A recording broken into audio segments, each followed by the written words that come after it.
வணக்கம். ட்ரிபிள் அகாடமியிலிருந்து ஜோதிராஜ் வரதராஜன் என்று நாம் பார்க்க இருக்கும் தலைப்பு மனித வாழ்க்கையில் நவ கிரகங்களின் நாடகம்.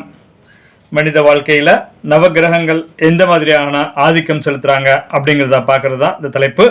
நம்ம சேனலை சப்ஸ்கிரைப் பண்ணாதவங்க சப்ஸ்கிரைப் பண்ணிக்க. அப்போ தான் நம்ம பதிவுகள்லாம் வரிசையாக வரும், பார்த்து பயனெல்லாம் ஜோதிடத்தை எளிமையாக படிக்க ஆர்வமுள்ளவர்கள் 9788250439 இந்த நம்பருக்கு கால் பண்ணுங்கள். BSS Government Approved 1 year diploma in astrology, அதோடு சேர்ந்து 1 year diploma in acupuncture and basic Siddha Varma course நடக்குது. ஆர்வமுள்ளவர்கள் அனைவரும் படித்து பயனடையலாம். இப்போ வாங்க தலைப்புகளை போகலாம். மனித வாழ்க்கையில் நவ கிரகங்களின் நாடகம்.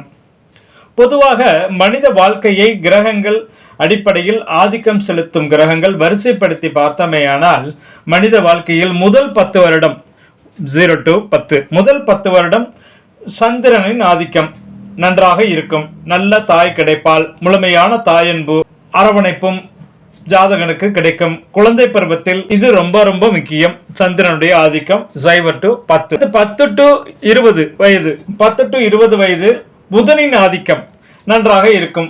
முழுமையான கல்வி வித்தைகளை தேர்ச்சி பெறுவான். அதற்கான அஸ்திவாரம் அமைய பெறும் காலம்தான் இந்த புதன் காலம் 10 to 20 காலம். அடுத்து 20 to 30 சுக்கிரனின் ஆதிக்கம். 20 to 30 சுக்கிரனின் ஆதிக்கம் நன்றாக இருக்கும். காதல் மற்றும் மெல்லிய உணர்வுகள் நிறைந்த காலம்.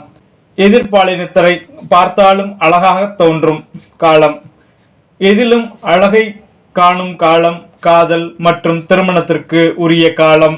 சுக்கிரன் நன்றாக அமையப்பட்டால் ஜாதகனுக்கு எல்லாம் கூடி வரும், தேடி வரும். அடுத்து 30 to 40 வயது வரை செவ்வாயினுடைய ஆதிக்கம்.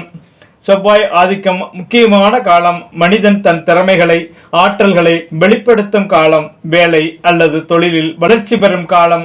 ஜாதகத்தில் நன்றாக இருக்கும் செவ்வாய் வாழ்க்கையில் உயர்வதற்கு உதவி செய்வார்.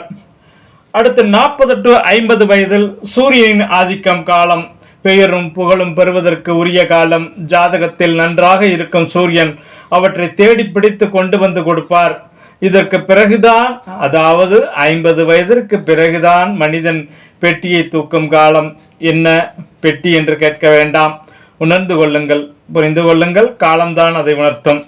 அடுத்து 50 to 60 வயதில் சனியின் ஆதிக்கம். தன் கணக்கை கூட்டி கழித்து லாப நஷ்டங்களை பேலன்ஸ் ஷீட், அதாவது ஐந்தொகை கணக்கு பார்க்கும் காலம்தான் சனியின் காலம் 50 to 60. பிள்ளைகளின் கல்வி கடன், மகளின் திருமண செலவு, மனைவியின் நச்சரிப்பால் வாங்கிய வீட்டுக்கடன், மகனின் நச்சரிப்பால் வாங்கிய வாகன கடன், சிலருக்கு இதய அறுவை சிகிச்சை போன்ற மருத்துவ கடன் என்று பல கடன்கள் வந்து பயமுறுத்தும் காலம். சனி வலுவாக இல்லையெனில் இந்த 10 வருட காலமும் அவதியாகவே இருக்கும். கடனிலும் கவலையிலும் கழியும் இந்த காலம் 50 to 60 காலம். அடுத்து 60 to 70 காலம். 60 to 70 வயது வரை ராகுவின் ஆதிக்கம் காலம். ஏமாற்றங்கள், துரோகங்கள், ரோகங்கள் இருக்கும் காலம். தான் இதுவரை பாடுபட்ட மனைவி, மக்கள், உற்றார், உறவினர் என்று பலரும் கண்டுகொள்ளாமல் இருக்கிறார்களே, நமக்கு உரிய மதிப்பும் மரியாதையும் இல்லையே, பலரும் உதாசீனப்படுத்துகிறார்களே என்ற சிந்தனை வலுக்கக்கூடிய காலம். இவர்களுக்காகவா பாடுபட்டோம் என்று அலுப்பு தட்டக்கூடிய காலம். அதோடு பலவிதமான உடல் உபாதைகள் வேறு. மூட்டு வலிகள் போன்றவை நோய்கள் வந்து நட்பு கொள்ளும் காலம். பலமான 6ஆம் வீடும் பலமான ராகுவும் அமைந்த ஜாதகர்கள் மட்டும் ராகுவின் தொல்லையில் இருந்து தப்பி விடுவார்கள் அல்லது விதிவிலக்கு பெறுவார்கள். 70 வயதுக்கு பிறகு கேதுவின் காலம். மனிதன் ஞானம் பெறும் காலம். 70 வயதுக்கு பிறகு குரு, சுக்கிரன், வளர்பிறை சந்திரன், நல்ல சேர்க்கையுடன் கூடிய புதன் இவர்களால் சுப கிரகங்கள் ஆவார்கள். சூரியன், செவ்வாய், சனி, ராகு, கேது, தேய்பிறை சந்திரன் கெட்ட சேர்க்கையுடன் கூடிய புதன் இவர்களெல்லாம் பாவ கிரகங்கள் ஆவார்கள்.